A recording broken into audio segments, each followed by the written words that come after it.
मित्रों नमस्कार। मित्रों, आज मैं आपको एक ऐसी बात बताने जा रहा हूँ कि धर्म और इंसानियत से संबंधित है।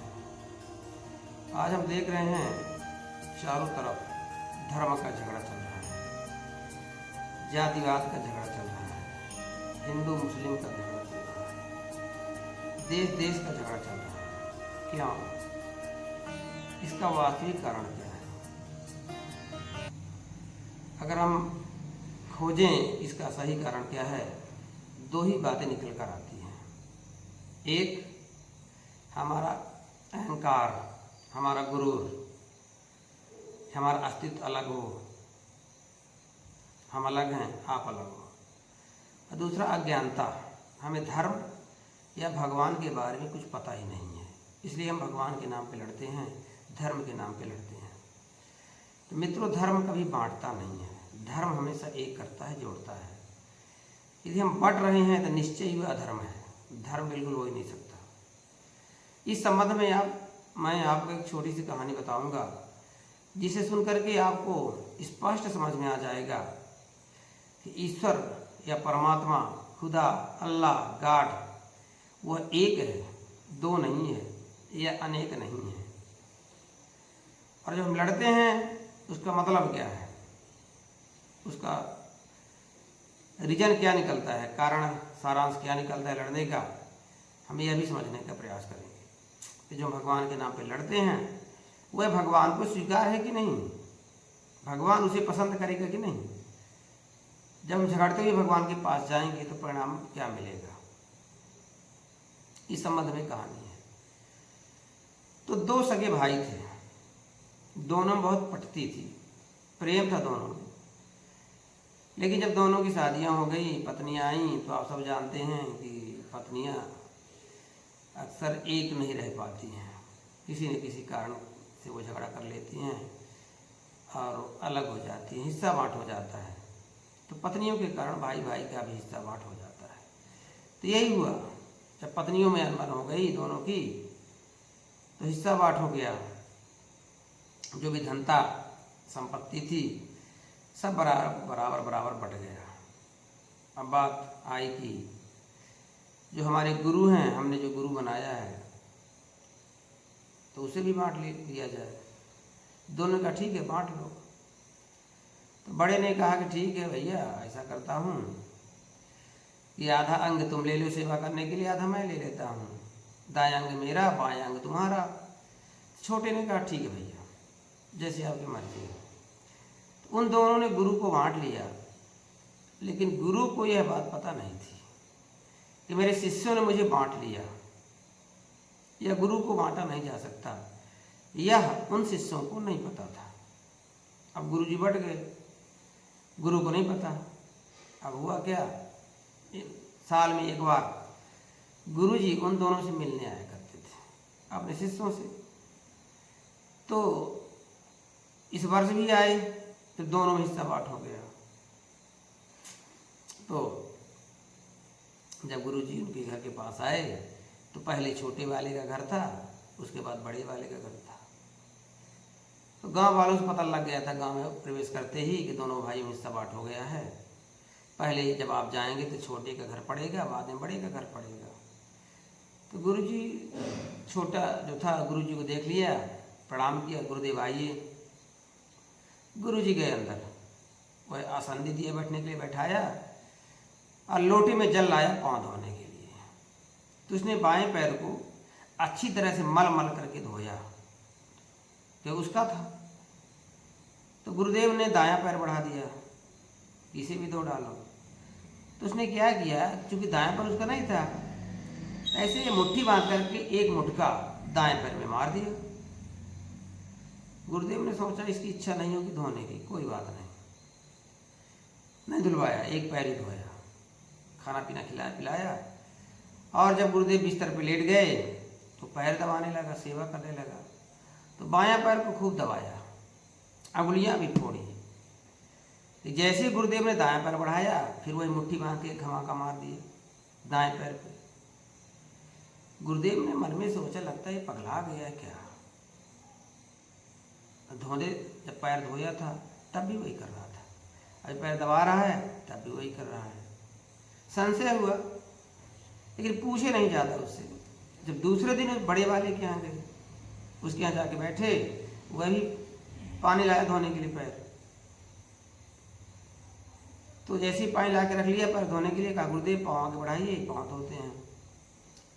तो गुरुदेव ने कहा कि बड़े, तुम यह बताओ क्या तुम्हारा जो छोटा है वो पगला गया क्या?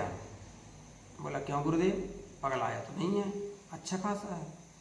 बोले यार नहीं रे, उसने मेरा बायां पैर धोया, जब मैंने दायां पैर बढ़ाया एक मुटका मार दिया, फिर वही जब मैं बिस्तर पे लेटा बायां पैर उसने दबाया, जब मैंने दायां बढ़ाया फिर एक मुटका मार दिया। तो बड़ा वाला बोला कि उसने मेरे पैर को मुटका मारा है तो मैं उसके पैरों को काट डालूंगा। अंदर से जाकर कुल्हाड़ी लाया और जो बायां पैर था उस पर जोर से प्रहार कर दिया। गुरुदेव चिल्लाए, ये तुम लोग क्या करते हो, लगता तुम दोनों पागल हो गए हो।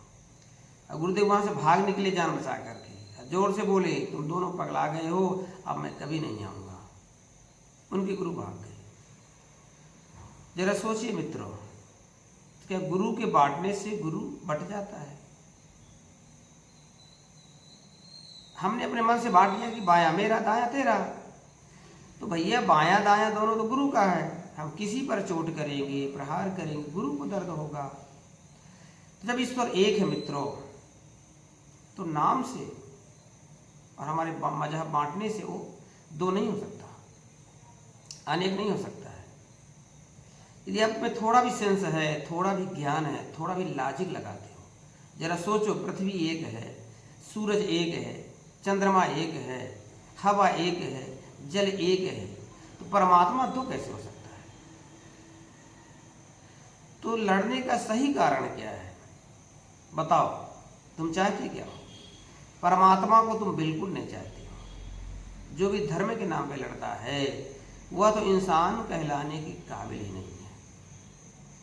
मित्रों, दो प्रकार के इंसान इस धरती पे है, जो हमने देखा, जो निरीक्षण किया, परीक्षण किया, पढ़ा, जाना, समझा। एक होते हैं सुर और दूसरा होता है असुर। सुर माने होता है जिनके कार्य करने का तरीका सही हो, वो सुर होता है, और जिनका कार्य करने का तरीका उल्टा होता है वो असुर होता है। तो लोग जानबूझ के असुर बनते हैं।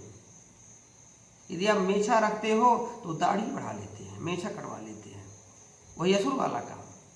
आप ऐसे से हाथ धोते हो, ऐसे ऐसे हाथ धोते हैं, सब कुछ उल्टा करते हैं। आप जीवों की हिंसा रोकते हो, वह हिंसा करते हैं। आप सर्वधर्म को समान मानते हो, वो कट्टर बन जाते हैं।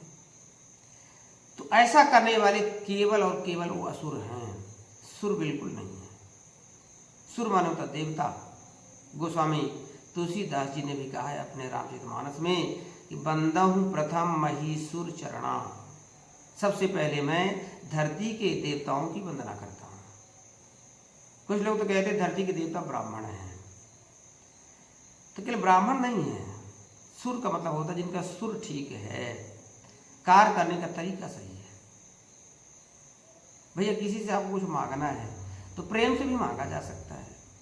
और कुछ लोग तलवार दिखा के छीना झपटी करते हैं, तो असुर है। सीधा सा फंडा है बिल्कुल, इसमें कोई संशय नहीं, कोई द्रोह नहीं है, दुविधा भी नहीं है।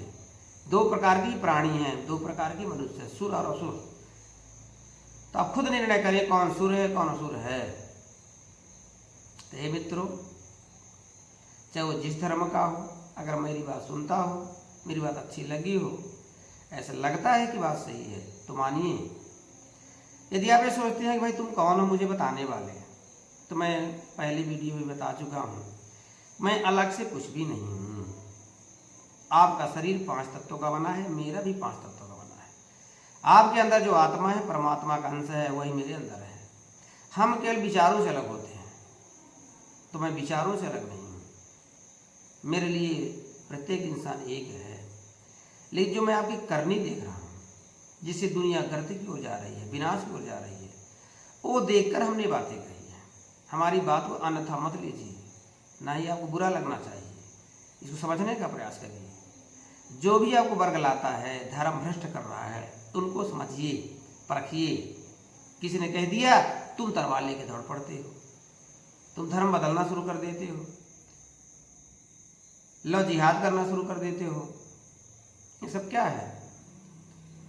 थे मित्रों, जो बात आज हमने बताई, ये बात आपको कैसी लगी? अभी हमारे यहाँ लाइट गोल हो गई है, थोड़ा अंधेला हो गया है। हालांकि मेरी बात आपको सुनाई देती होगी, भले चेहरा ना दिखता होगा, लेकिन इस बात पर ध्यान दीजिए कि मेरी बात कहाँ तक सच है, इसमें क्या हो सकता है।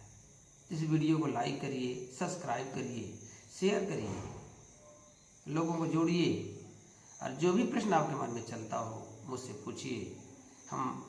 मैं आप सबका सहयोग चाहता हूँ। हमारा देश, हमारी दुनिया सुधरे, हमारी पृथ्वी सुधरे, सब कुछ अच्छा हो जाए। सर्वे भवन्तु सुखिनः, सर्वे सन्तु निरामयाः, सर्वे भद्राणि पश्यन्तु, माँ कश्चित् दुर्भाग् भवेत्। ओम शांति शांति शांति। इन्हीं विचारों के साथ आज की बात मैं पूर्ण करता हूँ मित्रों। जय हिंद, जय भारत।